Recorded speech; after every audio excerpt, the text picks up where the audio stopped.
So I am going to record some fun facts about hippos. Look at that really cool picture of the hippopotamus in the water. A hippo's nose, ears, and eyes are at the top of its head, so they can keep their head above the water while the rest of the hippo's body stays below the surface. That helps when it's really hot. Let me see. Okay. A hippopotamus can open its jaws really wide. Wow, look how big. Look at those sharp teeth, too. Wow. Female hippos give birth to just one baby at a time, though sometimes they have twins.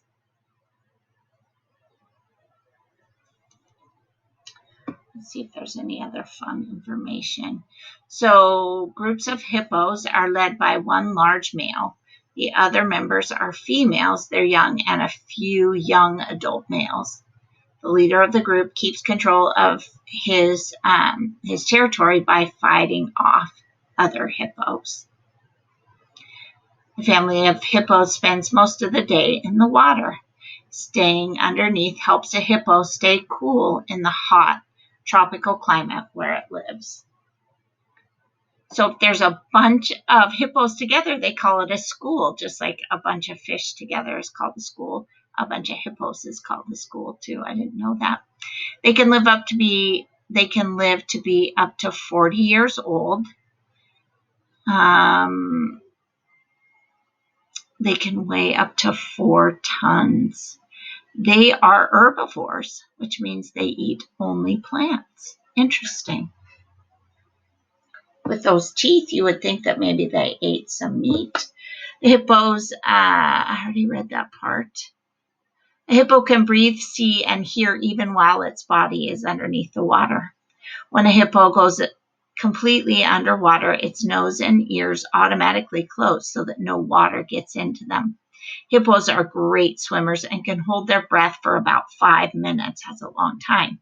They can even walk along the bottoms of rivers and lakes. Just before the sun goes down, hippos leave the watery daytime spot.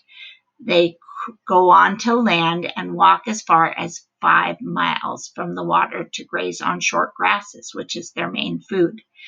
They are not considered to be very fast-moving animals, but in short bursts, they can run up to 30 miles an hour, which is how fast you go, maybe on a street while you're going through town.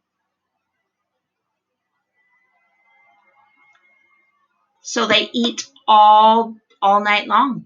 They graze on grass until the sun comes up, and they may eat up to 150 pounds of grass a night.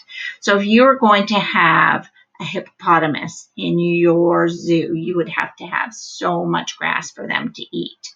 And I don't know. We'll have to check and see if that's actually what they feed them.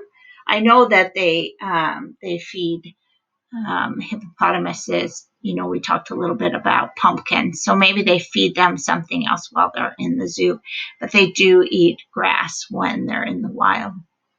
They avoid the heat of the sun by returning to a river or lake before the sun comes up.